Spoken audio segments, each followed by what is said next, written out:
যখন তুমি নিজের রক্তের মানুষের দ্বারা কষ্ট পাবে, তখন তুমি একবার নবী ইউসুফ আলাইহিস সালামের কথা মনে করো। তিনি কিভাবে নিজের ভাইয়ের দ্বারা প্রতারিত হয়েছিল। যখন তোমার বাবা মা না বুঝে তোমার বিরুদ্ধাচরণ করে, তখন নবী ইব্রাহিম আলাইহিস সালামের কথা মনে করো। তার বাবা তাকে আগুনে নিক্ষেপ করায় ভূমিকা রেখেছিল। যখন তুমি সমস্যা থেকে পরিত্রাণের জন্য কোনো পথ পাবে না, তখন ইউনুস আলাইহিস সালামের কথা ভেবো।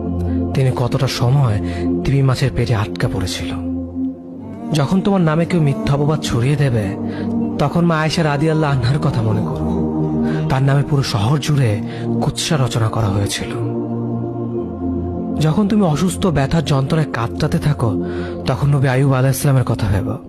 তিনি ভয়ঙ্কর এক ভাইরাসজনিত রোগে আক্রান্ত হয়ে তোমার থেকে বেশি কষ্ট পেয়েছিল।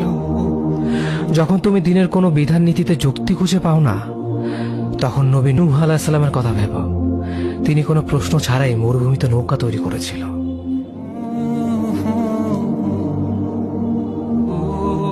যখন তুমি আত্মীয়স্বজন, পরিবার, বন্ধু বান্ধবের কাছে হাসির পাত্রে পরিণত হও, তখন তুমি শেষ নবী হযরত মুহাম্মদ সাল্লাল্লাহু আলাইহি ওয়াসাল্লামের কথা ভেবো।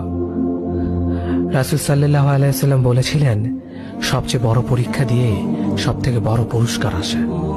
যখন আল্লাহ কাউকে ভালোবাসেন, তখন তাকে পরীক্ষা করেন, এবং যে এই পরীক্ষাগুলো মেনে নেয়, সে আল্লাহর সন্তুষ্টি অর্জন করে।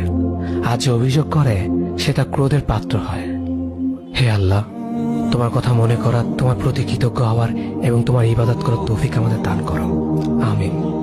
যেভাবে তুমি সন্তুষ্ট হও, সেভাবেই আমাদের পরিচালিত করো।